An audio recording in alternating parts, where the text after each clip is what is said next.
s velkou pravděpodobností nejlepší fotbalista na pozici číslo 9 v historii. Ovšem zranění do příběhu muže, který brilantním způsobem rozhodl o vítězství Holandska na mistrovství Evropy 1988, promluvila nejrazantněji, jak mohla.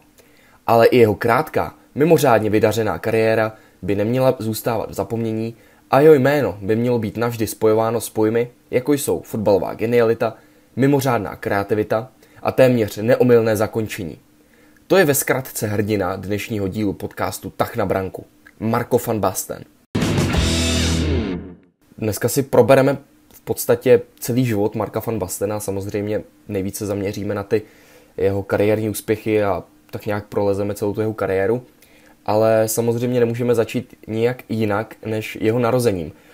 Marco van Basten se narodil 31. října roku 1964 v holandském městě Utrecht, což je v současnosti čtvrté největší město celého Holandska, a aby jsme to tak nějak uvedli geograficky, tak je to plus minus cca uprostřed země. Narodil se rodičům Jopo van Bastenovi a Leny van Bastenové. Měl ještě bratra Stanleyho van Bastena, který stejně jako jeho otec se pokoušel prorazit ve fotbale, ale ani jeden z nich to nedotáhl nějak moc daleko. Jeho otec skončil někde na poloprofesionální úrovni, nikdy se nedostal třeba ani do 3. ligy. Jeho bratr Stanley to vlastně zkoušel v Ajaxu ve stejný čas jako Marco, ale k tomu se ještě dostaneme v dnešní epizodě. Žil ve sousedství, které se jmenuje Osenal, což je v Utrechtu, a takovou zajímavostí je, že dalším rodákem z tohoto sousedství je i olympijský vítěz v rychlobruslení Jochem Uydehage. Tak nevím, co tam pili za vodu, ale asi byla hodně obdařená sportovním nadáním. S fotbalem začínal mladý Marco v 6 letech a začínal v malinkatém klubu UCSE do Utrecht, který v současnosti kope 2. klase B, což je amatérská úroveň, v současnosti 7. z 10 úrovní, 7. nejnižší.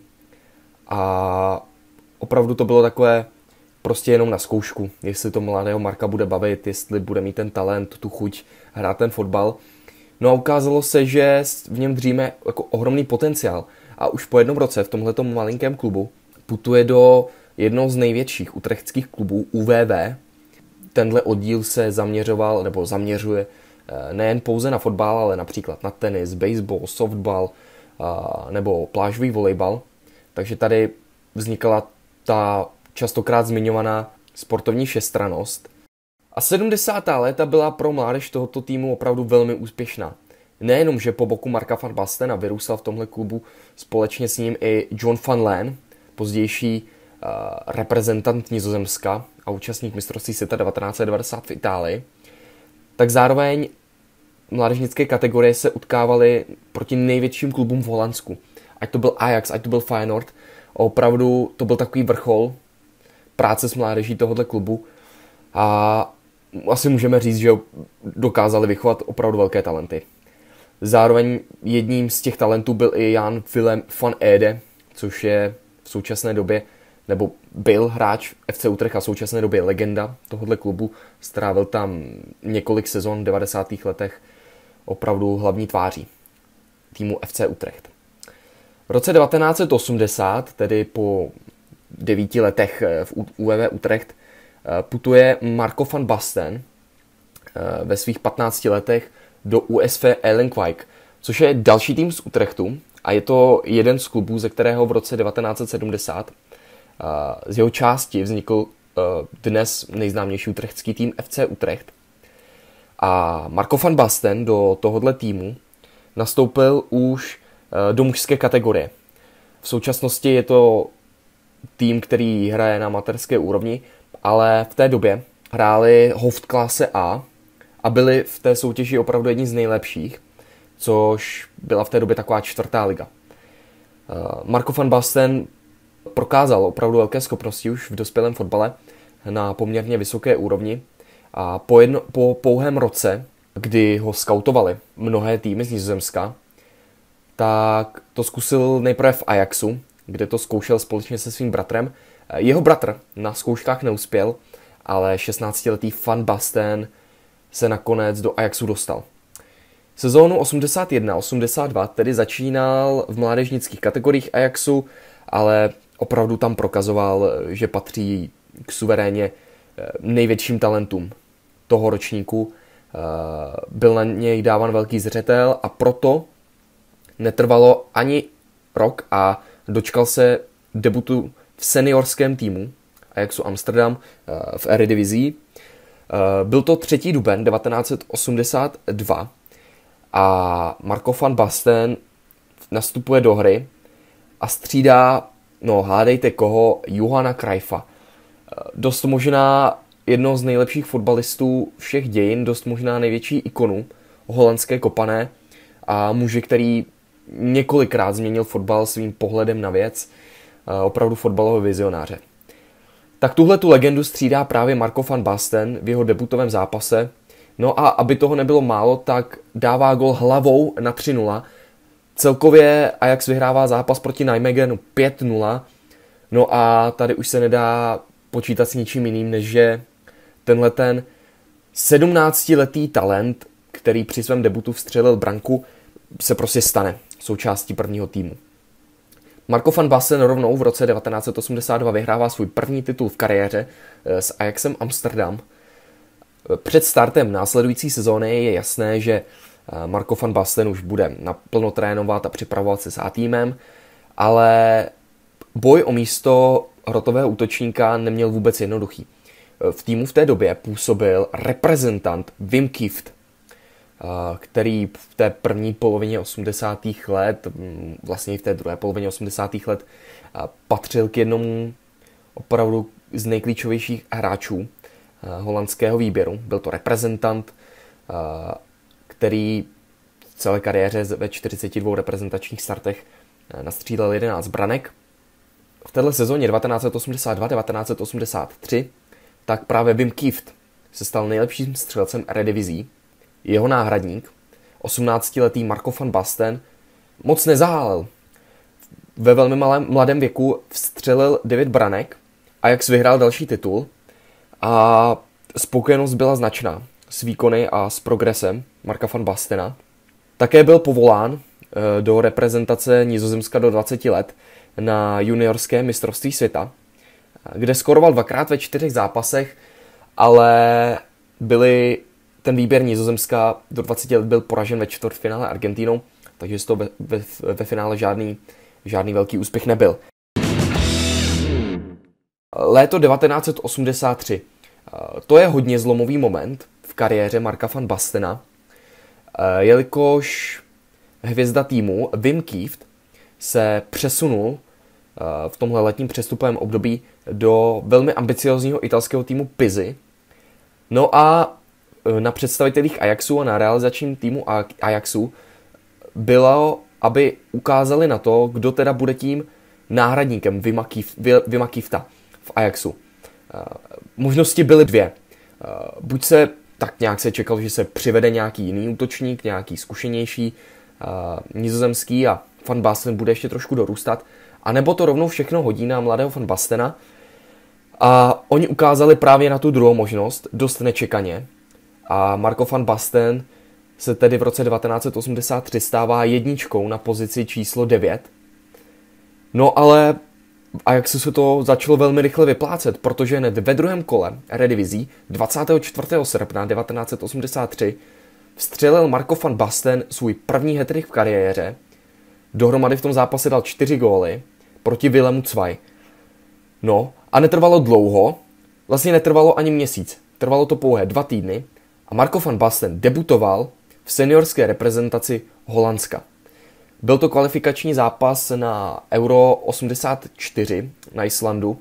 Marco van Basten gól nedal, ten zápas tuším skončil 0-0. A takovým zajímavým faktem je, že tým vedl současně Kees Rijvers, což byl trenér U20, který si van Bastena vybral v létě 2 měsíce předtím na juniorské mistrovství světa. Takže v Holandsku to bylo chvíli tak, asi 2 roky to bylo tak, že Kees Rijvers vedl 20 a vedl zároveň i i seniorský národní tým. Takže Marco van Basten si musel na první gól ještě počkat. No ale to čekání trvalo pouhé 2 týdny, protože v přátelském utkání dal gól Belgii. No a tady už nikdo nespochybňoval ten krok Ajaxu, to všechno vsadit na mladého Van Bastena, protože ten jeho potenciál opravdu vykvetl. Ohromně, během v podstatě 2 měsíců. Bohužel i v tomhletom velmi světlém období přišly i chvíle temna, jelikož Van Basten si v září připisoval své první starty v lize mistrů, v té době ještě po evropském poháru, nehrálo se na skupiny, takže nastoupil Ajax proti Olympiakosu a v tom dvojzápase nejenom, že Marco van Basten nevstřelil ani jeden gól, ale celý Ajax nevstřelil gól a po prodloužení prohrál s Ajax druhého zápasu, prohrál s Olympiakosem 2-0 a vypadli hned v prvních vyřazovacích bojích. Ani v lize to nebylo pro tým z Amsterdamu moc světlé, skončili nakonec 3. mimo pozice zajišťující evropské poháry, nebo respektive Ligu mistrů, v té době evropský pohár. Ale i tak měl v 19 letech Marco van Basten průměr gólů na zápas více jak 1. V 26 zápasech dokázal střelit 28 gólů. Stal se suverénně nejlepším střelcem ligy, což se dá považovat v 19 letech za opravdu husarský kousek.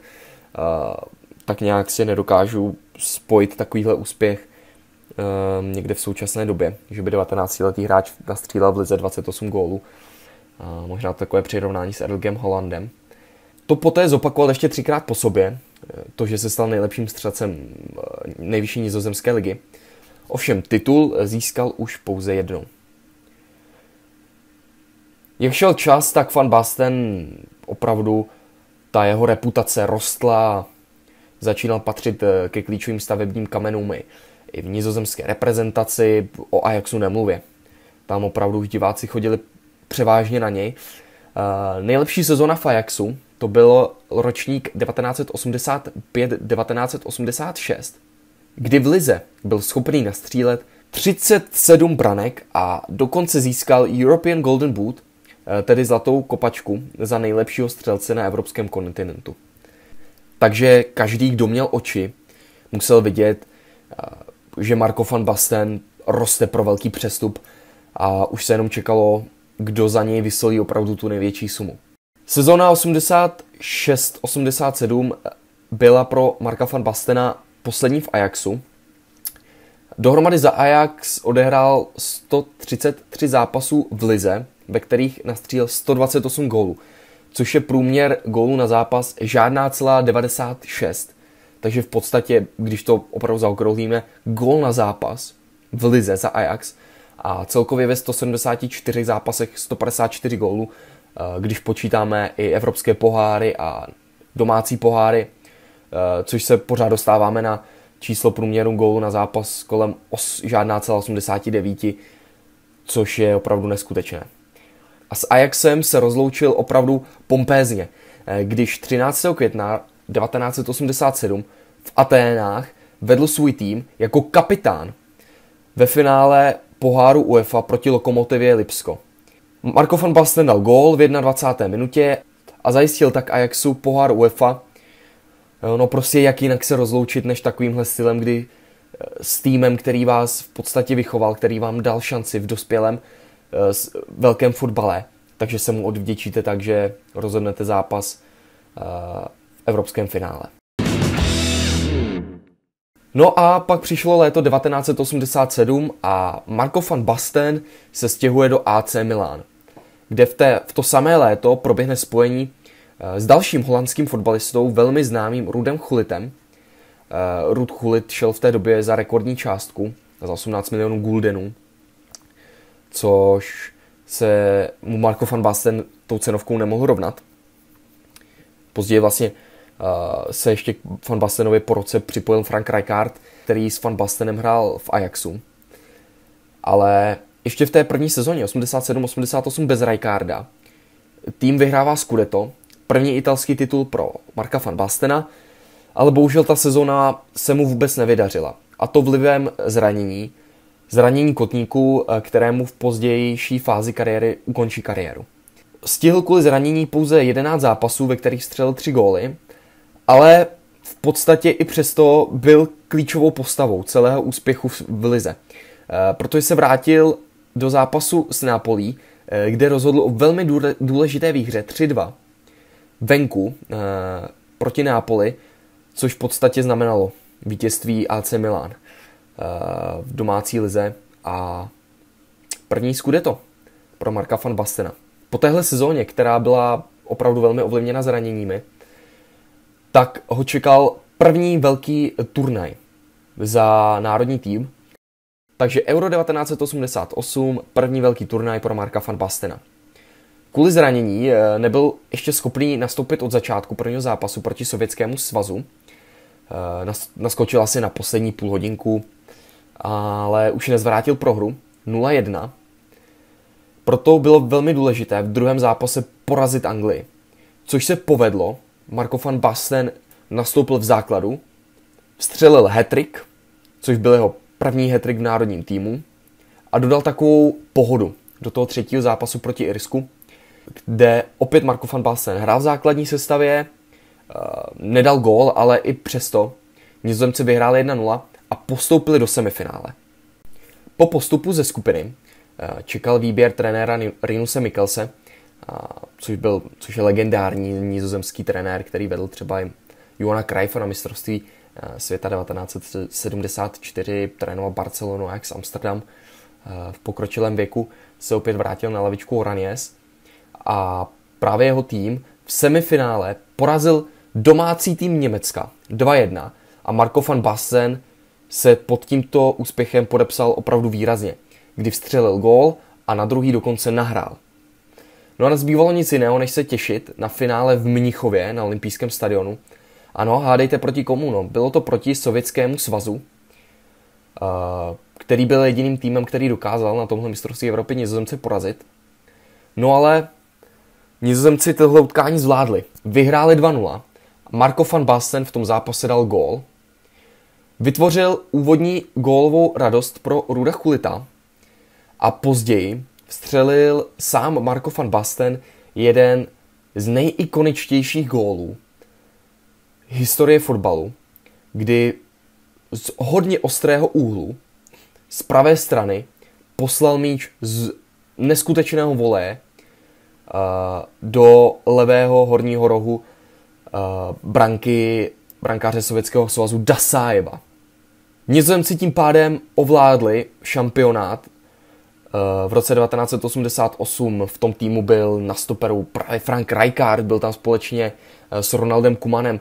V tom týmu byl i jeho bratr Erwin Koeman, samozřejmě nechyběl Ruud Gullit, Marco van Basten. Na střídačce ve finále byl třeba i pozdější spolupracovník Marka van Bastena v trenérské kariéře John van Schip. A tenhle tým opravdu opanoval celé to mistrovství Evropy. V podstatě celý ten rok 1988 se nesl tak trošku v oranžové barvě, jelikož Marco van Basten vyhrál dokonce ocenění evropský fotbalista roku. Což byl v té době zlatý míč. Zlatý míč se neuděloval pro celý svět, pouze pro Evropu. No a po úspěšném létě se Marco van Basten vrací do milánského AC jako hlavní tvář týmu trenéra Arriga Sacchiho, který přišel s naprosto novou neokoukanou taktikou a změnil celý italský fotbal. No, v podstatě změnil celý fotbal. Sacchi pozvedl nejenom fotbal AC Milan, ale pozvedl i samotného Marka van Bastena, který v útočném duu s Rudem Gullitem a za sebou se středním záložníkem Rijkaardem dokázal vstřelit 19 branek. Bohužel pro AC Milan to v lize nebylo nic moc platné, protože skončil až třetí, ale v té nejprestižnější klubové soutěži světa, tehdejší období Ligy mistrů, AC Milan ve finále porazil Steaua Bukurešť a slavil tak prvenství. Milan vyhrál v tom finále 4-0, 2 góly dal sám Marco van Basten, 2 góly dal Gullit a na druhý gól van Bastena mu nahrával Frank Rijkaard. V tom týmu hráli v té době jako opravdové hvězdy, ať to byl Paolo Maldini mladý, ať to byl Franco Baresi, ať to byl Roberto Donadoni, nebo třeba Carlo Ancelotti. A pro zajímavost, v té době hrál za Steaua Bukurešť jakýsi Georgi Hagi, který opravdu vyroste ve hvězdu světového formátu v budoucnu. Takže AC Milan vyhrává v roce 1989 Ligu mistrů. Stále to nebyl ten vrchol Marka van Bastena ani celého milánského týmu. Sezona 89-90 Marco van Basten se stává nejlepším střelcem série A. I když Milan nevyhrál italský titul, skončil druhý, ale podařilo se jim obhájit prvenství v evropském poháru. Milan vyhrál 1-0 proti Benfice, když v 68. minutě se prosadil Frank Rijkaard po přihrávce Marka van Bastena. No a po téhleté hodně vydařené sezóně čekalo Marka van Bastena první a zároveň poslední mistrovství světa v životě. Tak nějak se čekalo a očekávalo, že Holanďané by měli být těmi hlavními favority na zisk prvenství na světovém šampionátu. Bylo tam to milánské trio Rijkaard, Gullit, Van Basten. To vítězství na mistrovství Evropy jenom tak posílilo ty naděje fanoušků Oranies v celosvětový úspěch. No ale přišlo rychlé vystřízlivění, když ve skupině Holanďané 3krát remizovali s Egyptem, Anglií a Irskem. Van Basten měl pouhou 1 asistenci proti Egyptu a problémy v týmu, které začaly postupně prosakovat na povrch, vůbec nepomohly tomu, aby tým naplnil očekávání, která mu byla přisuzována. A tak Holanďané vypadli už v 8finále po prohře s pozdějšími vítězi Němci. Prohráli 1-2. Tu asistenci na ten jediný gól si připsal Marco van Basten a jejich soupeř Německo nakonec dokráčel až k celkovému titulu a mohl pozvednout na hlavu ten pohár pro mistry světa, tu Bayernu Nike. Špatnou náladu z národního týmu si Marco van Basten tak trochu přenesl i na začátek následující klubové sezóny, když 7. listopadu 1990 obdržel červenou kartu za opravdu jako hodně nechutný loket proti Brugám, což ho vyřadilo ze sestavy v zápase čtvrtfinále Evropského poháru proti Marseille. No a bez Marka van Bastena to AC Milan nezvládlo a vypadlo ve čtvrtfinále, takže obhájce prvenství končil poměrně brzy. V sezóně Van Basten vstřelil pouze 11 gólů ve 31 zápasech a po sezóně vyvrcholili spory mezi ním a trenérem Arrighem Sakim. Van Basten kritizoval to a nechtěl hrát jako jediný útočník. Ruud Gullit dostal trošku jinou pozici v tom týmu. A tak Marco van Basten předložil prezidentu AC Milan Silviu Berlusconimu ultimátum. Buď to bude on, anebo Arrigo Sacchi. No a Berlusconi nechtěl nechat odejít svou největší hvězdu, toho kluka z plakátu Marka van Bastena, a tak byl nucen Arrigo Sacchi jít trénovat reprezentaci. Nakonec to asi nebyl špatný krok, protože se reprezentací na následující mistrovství světa 94 v Americe bral po prohraném penaltovém rozstřelu stříbro. No a jeho nástupce je dobře nám známý Fabio Capello, což v budoucnu bude trenér například Anglie, Ruska, Realu Madrid, AS Řím a mnoha dalších velkých klubů v Evropě. No a společně s příchodem Fabia Capella přichází pro Marka van Bastena i nejlepší sezóna v životě. A nebyla to nejlepší sezóna jenom pro Marka van Bastena, ale i pro celý klub. AC Milan vyhrává Scudetto, ale navíc je tento tým neporažen. Van Basten se stává nejlepším střelcem soutěže, ve které vstřelí 25 branek. Po opravdu mimořádně vydařené sezóně pro Van Bastena přichází na řadu druhý evropský šampionát v kariéře, 92 ve Švédsku. No ale pro něj opravdu velké zklamání, nejenom pro něj, pro celý nizozemský fotbal. Po tom krachu na mistrovství světa přichází taková frustrace na mistrovství Evropy, kdy Van Basten nebyl schopen vstřelit jedinou branku a neproměnil navíc tu klíčovou penaltu v semifinálovém rozstřelu proti Dánsku. Vypadli tedy v semifinále s Dánskem, Dánové nakonec velmi překvapivě. Ten turnaj vyhráli, stali se mistry Evropy. V tom týmu byli hráči jako Laudrup a další. Ale i tak se Marco van Basten objevil podruhé za sebou v týmu turné, byť ty statistiky nebyly nějak ohromující. Avšak návrat do klubu Van Bastenovi výborně sedl. Skvělá klubová forma ho neopustila ani po začátku sezóny 92-93. Opravdu předváděl senzační výkony. Vstřelil v základní skupině už nově vzniklé ligy mistrů 4 góly Göteborgu, kde dával hodně známý gól nůžkami. Už na konci roku dokonce získal svůj druhý zlatý míč. A asi můžeme bez problému říct, že v tomhletom období to byl nejlepší fotbalista planety.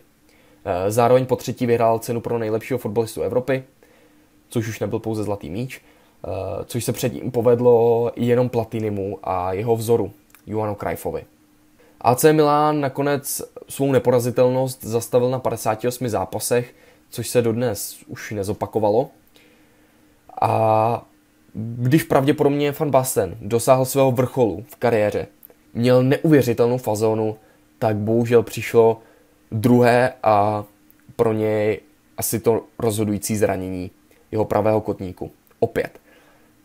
Zranil se v ligovém utkání proti Anconě.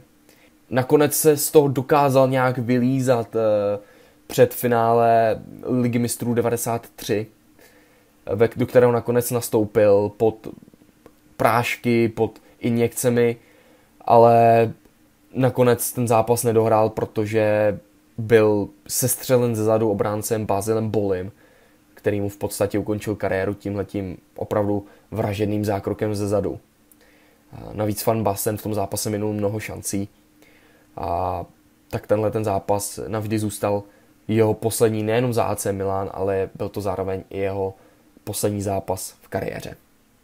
Marka van Bastena tak čekala třetí operace kotníku.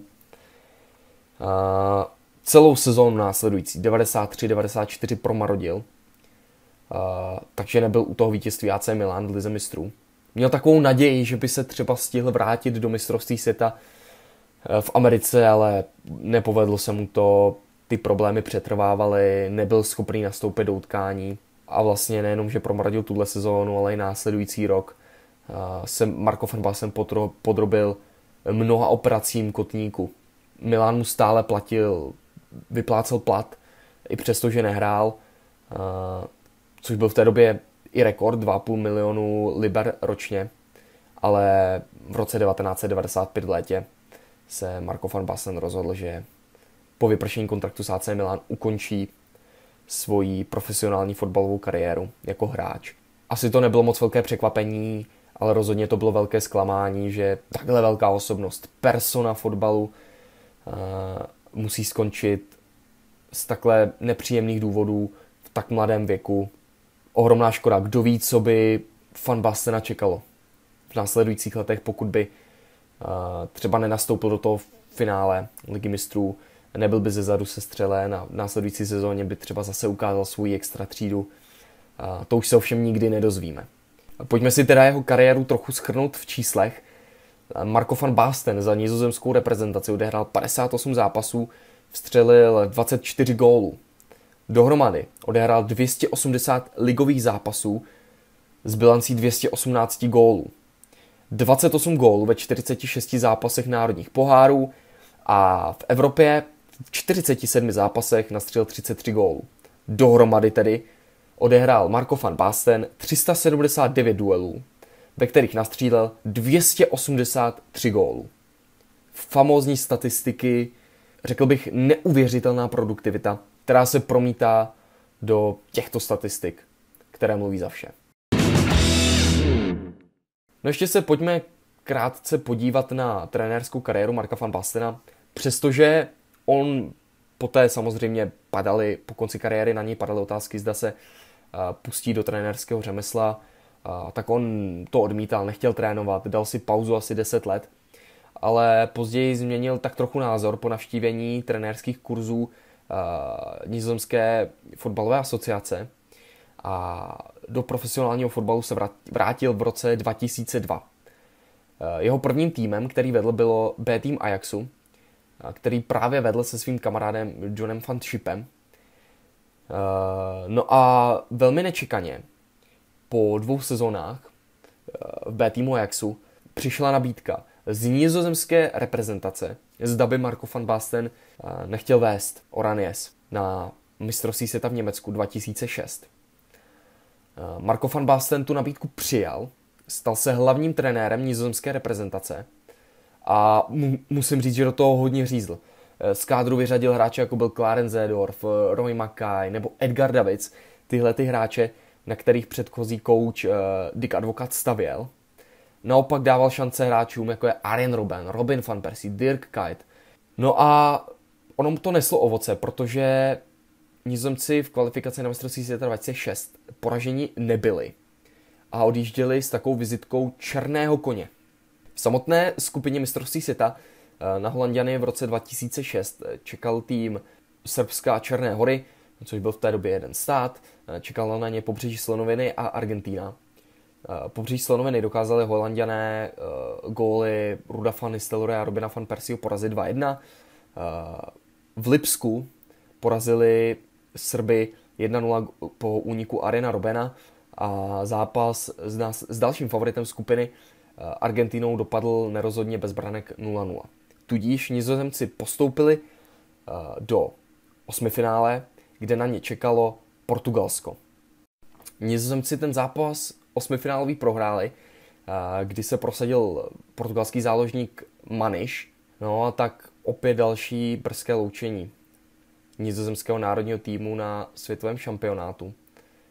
Potom Marka van Bastena čekalo ještě jedno velké mistrovství, tentokrát Evropy, u kormidla Oraniense. Bylo to mistrovství Evropy v Rakousku a Švýcarsku a Nizozemci tam hráli opravdu atraktivní fotbal. A po velmi dobře zvládnuté skupině, kdy porazili 3-0 Itálii, 4-1 Francii, 2-0 Rumunsko, tu skupinu opravdu ovládli, tak čekalo vyřazení už ve čtvrtfinále, kdy vypadli nečekaně. Opravdu to bylo dost možná největší překvapení celého šampionátu, když je vyklepli Rusové. Z druhého místa postupovali ve skupině D za Španělskem. A Nizozemcům tak zůstali opět oči pro pláč. Takže Marco van Basten skončil u kormidla nizozemské reprezentace s bilancí 2 prohraných zápasů ve vyřazovacích fázích na 2 mistrovstvích. Jak Evropy, tak světa. Další zápasy u nizozemské reprezentace Marco van Basten už nepřidal, protože už v únoru roku 2008 podepsal smlouvu s Ajaxem Amsterdam. S týmem, který ho poslal do velkého fotbalu, jak hráčsky, tak trenérsky, tak se vracel. Ovšem to angažmá nebylo moc úspěšné, on se nedokázal kvalifikovat s týmem ani do Ligy mistrů, byl to v podstatě jako propadák, by se dalo říct.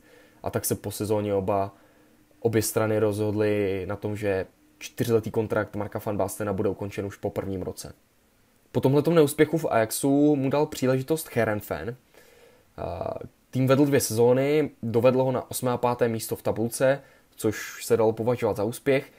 A tak léto 2014 se neslo ve znamení přesunu opět k trošku většímu týmu do AZ Alkmaaru. Co čert nechtěl, kvůli problémům se srdcem způsobené stresem z trénování si vzal dovolenou a poté na vlastní žádost se stal pouze asistentem. Bylo to v září, takže měsíc po startu ligy se Marco van Basten na vlastní žádost stal asistentem trenéra, nechtěl nést tu zodpovědnost, prostě mu to nedělalo dobře, ten tlak byl ohromný a už to nebylo nic pro Marka.